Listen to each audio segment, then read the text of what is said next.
The feeder in your yard right now might be the most dangerous object the birds in your neighborhood interact with all week. Not because of the location, not because of the design, because of what is inside it. Most people fill a feeder the way they fill a candy dish. Whatever is on sale, whatever the bag at the hardware store said was for wild birds, whatever left over seemed close enough. And the birds eat it, because a free meal is a free meal. And a wild bird burning through its fat reserves overnight cannot afford to be picky. But here's what nobody tells you. Some of the most common things people put in their feeders, with genuine love and the best of intentions, are quietly doing damage. Filling stomachs with nothing, spreading disease through entire flocks, poisoning the exact species you are trying to help. Tonight, we are going to open up your feeder and go through it item by item, the way an avian veterinarian would. And by the end, you are going to understand why the birds you love keep coming back to a feeder that may be slowly working against them. They keep coming back because they have no choice. That does not mean you're off the hook. Let's start with the one almost everyone has done at least once. Bread. White, brown, stale, fresh, crumbled on the patio or stuffed in a feeder tray. It feels like the most natural thing in the world to feed a bird. It is also close to worthless, and in some cases actively harmful. Bread is empty calories for a songbird. It fills a crop in the stomach with carbohydrate bulk that contains almost none of the protein, fat, or micronutrients a wild bird needs to survive. A bird that fills up on bread feels full and stops foraging for the food it actually needs, which means a steady bread supply can leave a bird malnourished while appearing well-fed. In young birds, a diet heavy in bread is linked to a wing deformity called angel wing, where the wrist joint develops improperly and the bird loses the ability to fly. It is most documented in waterfowl, but the nutritional principle applies across species. Moldy bread is worse still. Bread grows aspergillus fungus quickly, and aspergillosis is a respiratory infection that is frequently fatal in birds. The fix is simple. No bread. Not white, not whole grain, not crumbs. If you want to offer something soft and high value, offer mealworms or chopped unsalted nuts instead. Nuts feel like a premium treat, and in their raw form, many are excellent for birds. The problem is the form most people have in the house: salted, roasted, flavored, honey-coated. Birds have tiny bodies and extremely limited capacity to process sodium.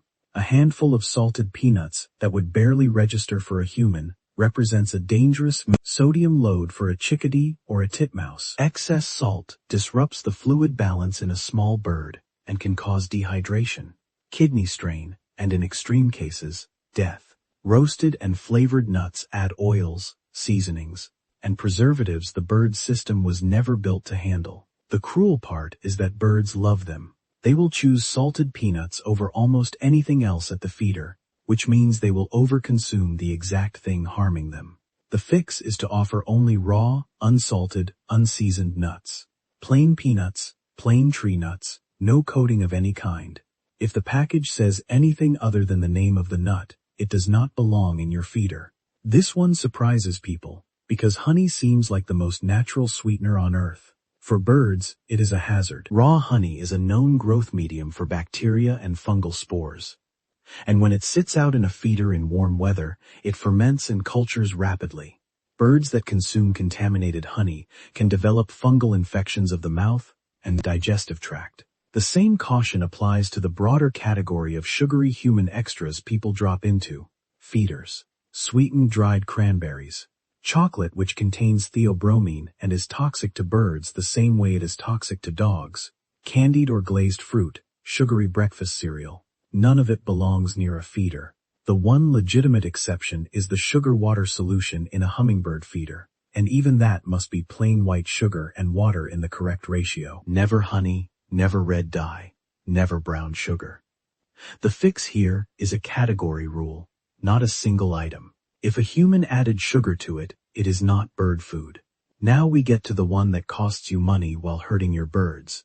The giant bargain bag of wild bird seed from the discount aisle. You have seen it. 20 pounds for a few dollars. A generic picture of a cardinal on the front. Turn that bag over and look at the ingredients. It is dominated by milo, red millet, cracked corn, and wheat. These are filler grains. The overwhelming majority of North American songbirds will not eat them. What actually happens at the feeder is this. The birds dig through the cheap filler looking for the handful of sunflower seeds buried inside, flinging the milo and millet onto the ground to rot. You are paying for a bag that is mostly waste, and the filler that piles up underneath the feeder attracts exactly the species you did not want. House sparrows, European starlings, both aggressive, both non-native, both known to displace native birds from the feeder entirely. So, the cheap mix does double damage. It wastes most of your money, and it shifts your feeder's population away from the native species you were trying to support. The fix is to buy ingredient or high-quality feed. Black oil sunflower is the closest thing to a universal bird food there is. Niger for finches. Suet for woodpeckers. Whole peanuts for jays. Spend slightly more on real food, and watch the cardinals, chickadees, and finches return. This is not about what you put in the feeder. It is about what you let grow in it. A feeder is a place where dozens, sometimes hundreds of birds press their faces into the same surface every single day. It is one of the most efficient disease transmission points in the entire suburban ecosystem. When seed gets damp and the feeder is never cleaned, it becomes a culture dish for salmonella, mycoplasma, and avian pox. In the winter of 2021, a massive salmonella outbreak swept through pine siskin populations across the western United States, killing thousands of birds. And it spread directly through contaminated feeders during a winter eruption when birds crowded together in unusual numbers. Wildlife agencies in multiple states asked the public to take their feeders down entirely to stop the spread. A dirty feeder does not just fail to help, it becomes a weapon. The fix is a maintenance routine, not a product. Clean every feeder every 2 weeks with a 10% bleach solution. Drain, scrub every surface, rinse thoroughly, and let it dry completely before refilling. And the rule almost nobody follows, but everybody should. If you ever see a visibly sick bird at your feeder, a flushed, lethargic bird with crusty or swollen eyes, take the feeder down for 2 weeks. Cornell calls this social distancing for birds. And it can stop an outbreak before it starts. Even if you buy good seed, how you store it and how long you leave it out matters as much as what it is. Seed that sits in a feeder through rain, humidity, and heat does not stay neutral. It spoils. Wet sunflower seed grows mold within days. Damp suet goes rancid.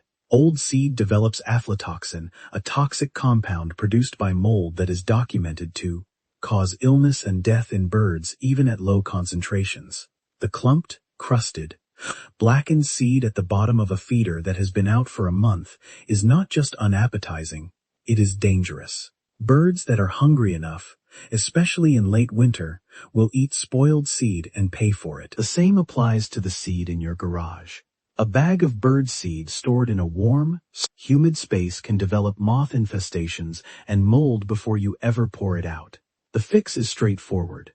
Only put out as much seed as the birds will eat in a few days. Empty and dry the feeder if it gets soaked. Store your seed supply in a sealed metal or hard plastic container in a cool, dry place.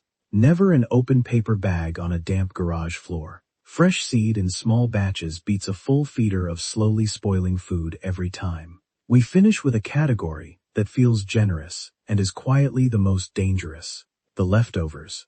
People love the idea of nothing going to waste, scraping the kitchen plate into the yard for the birds. The problem is that a surprising number of ordinary human foods are toxic to birds. Avocado contains persin, which is toxic to most bird species and can be fatal. Chocolate, as mentioned, contains theobromine and caffeine, both toxic. Onion and garlic, raw or cooked, damage bird red blood cells. Anything fried or greasy coats feathers and destroys the waterproofing and insulation of birds' life depends on in cold and wet weather. Salty leftovers carry the same sodium danger as salted nuts. Spoiled or moldy table scraps carry the same fungal risks as moldy bread. The instinct to share your food with the birds comes from a good place. The biology does not cooperate. A bird is not a small dog or a raccoon that can process a varied human diet. Its system is specialized and fragile. The fix is the cleanest rule on this entire list. Feed birds bird food. Black oil sunflower, Niger, suet, mealworms, raw unsalted nuts, and clean fresh water. Nothing from your plate, nothing from your pantry that a human seasoned, cooked, or sweetened. The feeder in your yard is an act of love. Nobody hangs a feeder out of malice, but love without information can do quiet damage, and the birds have no way to tell you that the bread is empty, the bargain seed is waste, the honey is fermenting, the old seed is toxic, and the feeder itself has not been cleaned since autumn. They just keep coming because they need the food, and they trust the place you built for them. The few viewers who go out this weekend and empty the bad seed, scrub the feeder, and refill it with real food will see the difference within weeks. More species, healthier birds, fledglings brought to the feeder in summer by parents that have decided your yard is a safe and reliable place. That is the relationship on offer. It costs a clean feeder and a better bag of seed. Tell me in the comments, which of these 7 were you putting in your feeder without knowing, and which one are you fixing this weekend? I read every single one. I'll see you in the next one.